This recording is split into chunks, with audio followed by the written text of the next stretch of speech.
Ekranda Amerika kıtasının 1750'li yıllardaki bir görüntüsü var. Büyük bir kısmının Avrupalı sömürgeci güçlere, hatta çoğunluğunun da İspanya'ya ait olduğunu görüyorsunuzdur.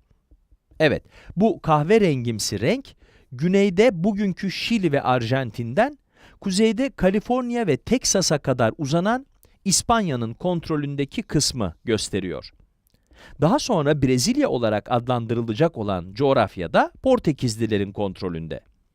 Fransızlar, Kuzey Amerika ve Karayipler'deki bazı adalara hakim. İngilizler ise yine Kuzey Amerika'nın doğu kıyısını kontrolleri altına almışlar.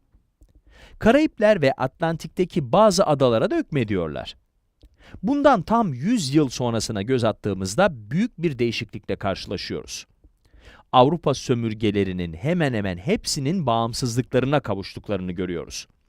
1776 ile 1783 yılları arasında gerçekleşmiş olan Amerikan Bağımsızlık Savaşı sonunda Amerika Birleşik Devletleri kuruluyor.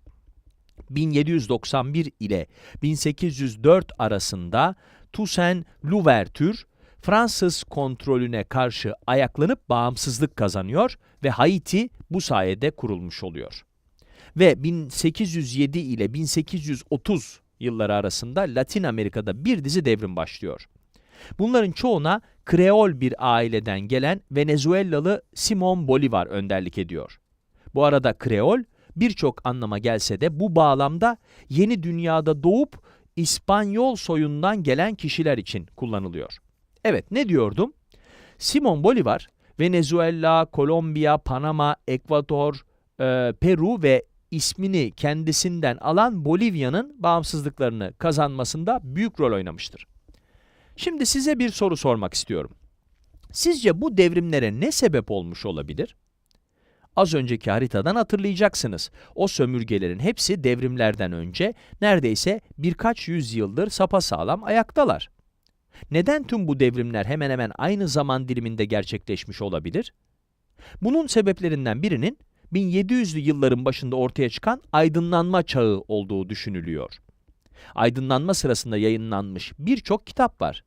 Bunların arasında belki de en ünlüsü Fransızca olan ansiklopedi. Ansiklopedinin amacı dönemin bilimsel ve siyasi metinlerini bir araya toplamaktı ve 1750'lerden 1770'lere kadar yayınlanmış olan makalelerden oluşuyordu. Size fikir verebilmesi için aydınlanmanın en önemli yazarlarından biri olarak kabul edilen Denis Diderot'dan bir alıntı göstermek istiyorum burada. Hiçbir kişi diğerlerine hükmetme hakkı ile doğmaz. Özgürlük cennetten bir hediyedir ve aynı cinse mensup her birey, aklı ermeye başladığı anda bu hediyeyi kullanma hakkına sahiptir. Thomas Jefferson tarafından kaleme alınmış bağımsızlık bildirgesine bakarsak, Jefferson'ın bu bildirgede aydınlanmanın getirdiği fikirlerden çokça etkilendiğini görüyoruz. Haiti devrimi de kısmen bu fikirlerden etkilendi. Ancak başarıya ulaşma sebeplerinden biri de Fransa'da o dönemde bir devrim gerçekleşmesi ve bu kadar uzaktaki bir sömürge üzerinde artık kontrolünü sürdürmesinin mümkün olmamasıydı.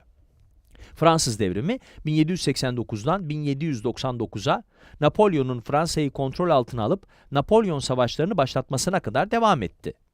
Napolyon, bugün Haiti'nin bulunduğu bölgeyi, yani çok önemli kaynaklara sahip olan bu coğrafyayı kontrol altına almaya çalışıyordu.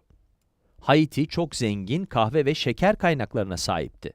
Fransa ve buradaki işletme sahipleri için de çok karlı bir coğrafyaydı.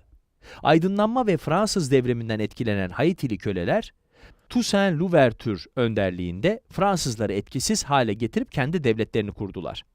Bu ayrıca tarihte köleler tarafından başlatılan ve başarılı olan ayaklanmaların ilkidir. Burada Napolyon'un kurduğu imparatorluğun altın çağına ait bir harita görüyorsunuz.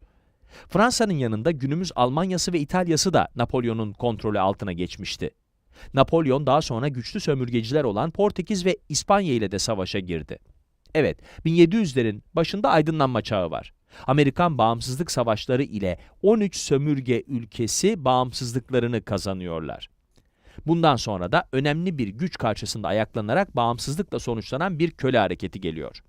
İspanya ve Portekiz Napolyon'la savaşmaya başlayınca Aydınlanma Çağı, Haiti Devrimi ve Amerikan bağımsızlığından etkilenen diğer Latin Amerika halkları birçoğu Simon Bolivar'ın önderliğinde olmak üzere ayaklanmaya başladılar.